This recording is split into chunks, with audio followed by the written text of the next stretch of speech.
RNC spokesperson Sean Spicer was on CNN speaking to Wolf Blitzer, and Spicer was not too happy with the fact that Wolf Blitzer, in a very, very rare event, asked a bunch of follow-up questions in regard to Donald Trump. Take a look. Tell us a little bit more. Should he go out and deliver a speech specifically denouncing these neo-Nazis, these white supremacists, saying if they think... Look, listen, every tweet claim... Should he go out there and deliver a specific speech and make that abundantly clear he doesn't want these people support and he condemns them? When is it going to be enough? He has condemned everyone that's come out and supported him, every group that supported him. At some point, you've got to take, his position and go move on. But over and over again, somebody will come out and say, I support Donald Trump. He has to denounce them. Someone tweets. He has to refute the tweet. At what point is his position clear? He has said that he refutes that. That's not the kind of movement that he wants to support or be energized by him. That's not the kind of people that he wants to be associated with him. And so I don't know how many more times Donald Trump can make his position clear, but it has been crystal clear for a long time and over and over and over again with every tweet, utterance, you name it, Facebook post, he has to somehow respond to it. To continue to ask him over and over again to denounce the same people, the same words, the same groups over and over again is getting a bit preposterous. His focus, his words, is uniting this country, moving us forward, creating jobs. I don't know how many times he can talk about that, but he is continually asked on this and other areas to repeat his position over and over again, and it seems a bit silly. You've asked me eight times the same question. I've told you what his position is. That's because that's not his focus. So I get that you guys all want to ask the same question over and over again and make him denounce it 8 ways to Sunday, but it's not what he wants to talk about. It's the news media over and over and over again asking the same question. But I don't know how many times he has to answer that question, and you figuring out the way and the fashion that he should do it next. I mean, if he gets out and gives a speech, then should he, write it in the sky in an airplane? I mean, at what point is it enough? I don't know, but I think he's been very clear, and it's time to move on. When is Trump gonna say it? When is he gonna call it for what it is? Radical white supremacists. He doesn't say it. He doesn't Haven't heard him say it once. He doesn't say it. By the way, no, he hasn't denounced it on every platform. Donald Trump specifically, he's been asked about it by the New York Times in the meeting that he had canceled and then reinstated. And here's what he had to say, okay? So this is a tweet by Maggie Haberman from the New York Times. And Maggie tweets, Trump on alt-right supporters. By the way, let's stop calling them alt-right. They're neo-Nazis, they're white supremacists. Let's not allow them to use euphemisms, okay? It's more than just alt-right. Trump on neo-Nazi supporters. It's not a group. I want to energize. And if they are energized, I want to look into it and find out why. Whoa, strong language denouncing their behavior. Strong language. On Steve Bannon, who is very clear about his disdain for minorities, Trump says, if I thought he was a racist or alt-right or any of the terms we use or we could use, I wouldn't even think about hiring him.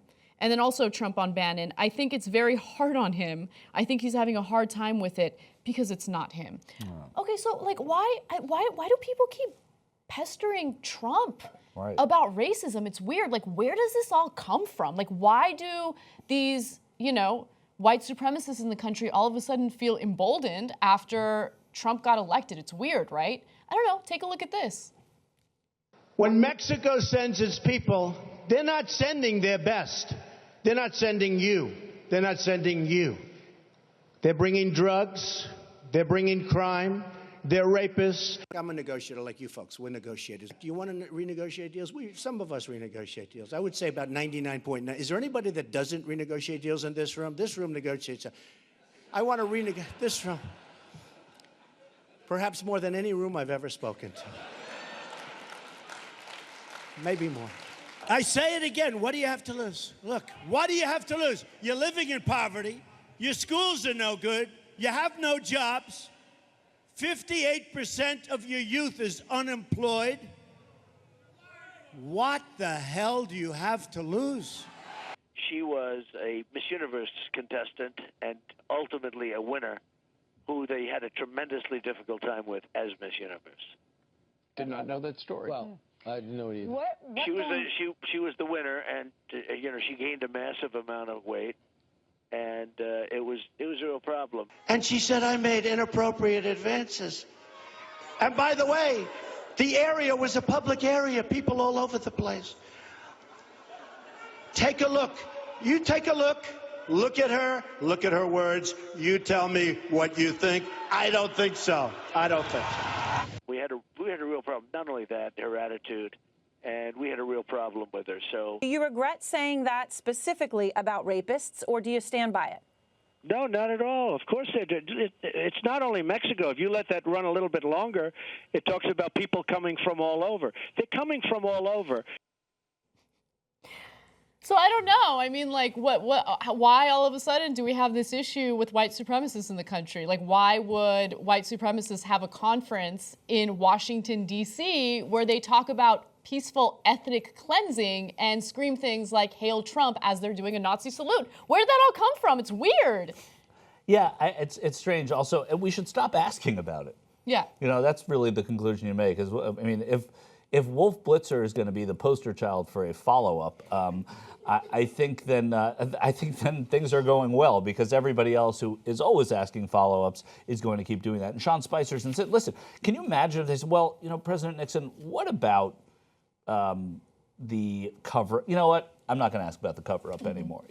President Bush, what about? I mean, you could go to any president and ask these things, President Clinton, whoever it is, and there's going to be, a number of people on their side who says, please stop asking. The role of these people is to keep asking, especially when it's something as ugly and divisive and leaves as many Americans suspicious and angry as his white supremacy. Now, the other side of that is it should have been done more before. Absolutely. I think before there was this assumption that Trump was not someone who was worth taking seriously. Yeah. And that, there was a fringe group of people who called for peaceful ethnic cleansing, right? But, and look, I think overall, I don't know what percentage of Trump voters fall under that category. But every single Trump voter, and every single Trump voter falls under the category of supporting someone who was supported by all of these people. I agree. Right? I agree with you on that. So you're complicit in some way. Absolutely. Right? Absolutely.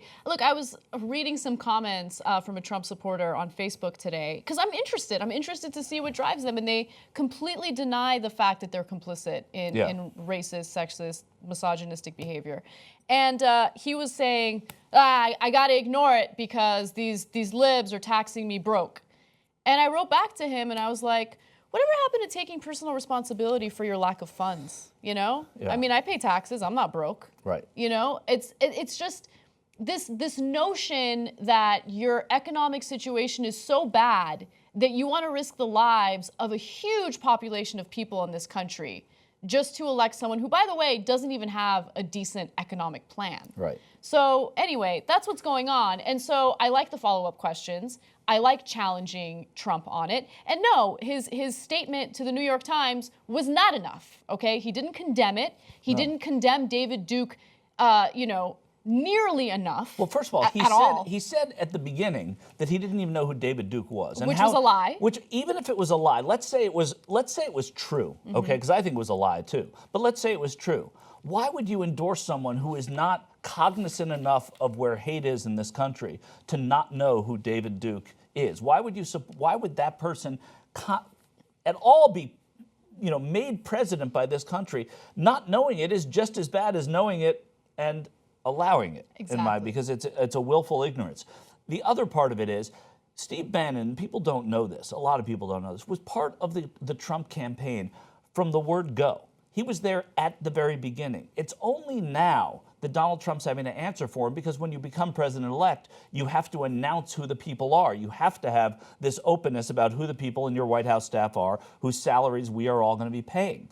So Donald Trump knows He's been complicit in hiding Steve Bannon, as has his entire campaign, because they haven't had to talk about how involved he was. When it became obvious that he was more involved was when Manafort was gone, Kellyanne Conway was brought in, there were profile pieces on Bannon, Breitbart's influence came into the campaign. So Donald Trump is fooling nobody here. So Wolf Blitzer and everybody else keep asking. I mean, that's what has to be done here, because they are hiding, and when they're hiding, you have to ask. The Young Turks isn't just us, it's also you guys. You make this show possible, and we want to thank you for it, and we want to grow together. We want to be too strong. TYTnetwork.com/join. Let's do it.